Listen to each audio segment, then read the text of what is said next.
Hey everyone, Ed here, ready to tackle another mechanical challenge? Today, we're talking about motorcycle clutches, those vital components that connect and disconnect power from your engine to the gearbox. Sometimes you might find yourself with a worn clutch plate, leading to slipping and poor performance. But what if you could squeeze a bit more life out of your clutch before needing a full replacement? That's what we're exploring today, reusing your clutch plates when only one is showing wear. It's a bit of a handy trick, but remember, it's a temporary fix, not a long-term solution. Now before we dive in, remember safety first. Working on your bike's clutch involves some delicate parts and procedures. If you're not comfortable with the process, it's always best to consult a qualified mechanic. But for those up for the challenge, let's get our hands dirty and give that clutch a new lease on life. Before we get started, let's gather our tools and materials.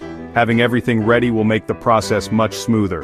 Here's what you'll need: a socket set to remove the clutch cover bolts, a torque wrench essential for tightening bolts to the correct specifications, a feeler gauge to measure the clutch plate thickness, clean rags for wiping down parts and cleaning up any spills, engine oil to soak the new clutch plate if you're replacing the worn one, a container for old oil, always dispose of used oil responsibly, and a new clutch plate, which is optional and only needed if the worn plate is beyond reuse.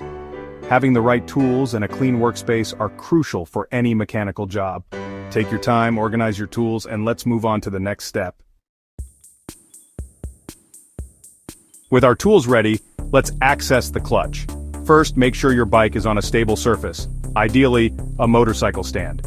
Disconnect the battery's negative terminal as a safety precaution. Now, locate the clutch cover, usually on the left side of the engine. Carefully remove the clutch cover bolts, keeping them organized. Once the bolts are out, gently pry the cover off. Be careful, as there might be a small amount of oil behind it.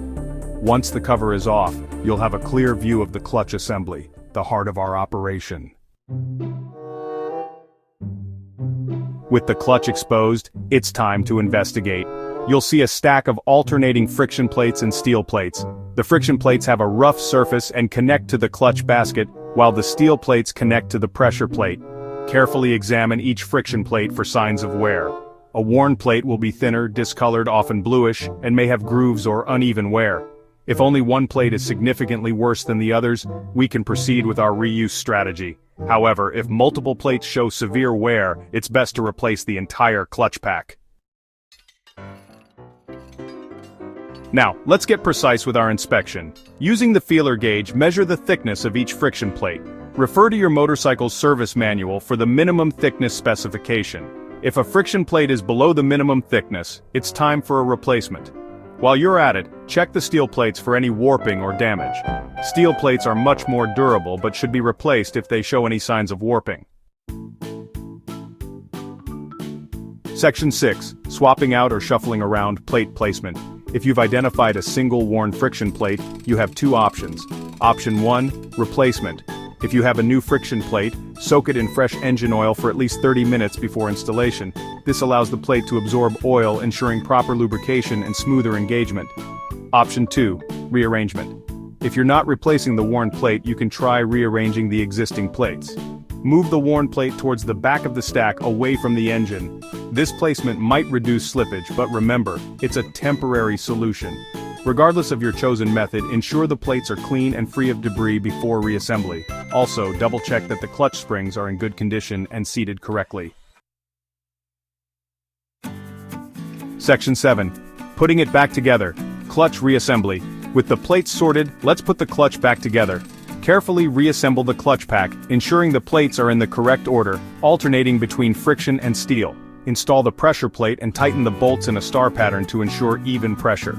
Refer to your service manual for the correct torque specifications for the pressure plate bolts. Once the clutch is assembled, reinstall the clutch cover using a new gasket. Tighten the cover bolts to the specified torque, again following a star pattern. Section 8. Back on the road test ride and observations. With the clutch back together, it's time for the moment of truth, the test ride. Start by checking for any leaks around the clutch cover. If all looks good, start your engine and go for a short ride. Pay close attention to how the clutch feels. Does it engage smoothly? Is there any slipping, especially under acceleration? If everything feels good and you don't experience any slippage, then congratulations. You've successfully extended the life of your clutch. Section 9, ride safe, ride smart, a note on clutch care. Remember, reusing clutch plates is a temporary fix, especially if you've rearranged the existing ones. It's important to monitor your clutch's performance closely. If you experience any slipping or unusual behavior, it's time for a new clutch pack.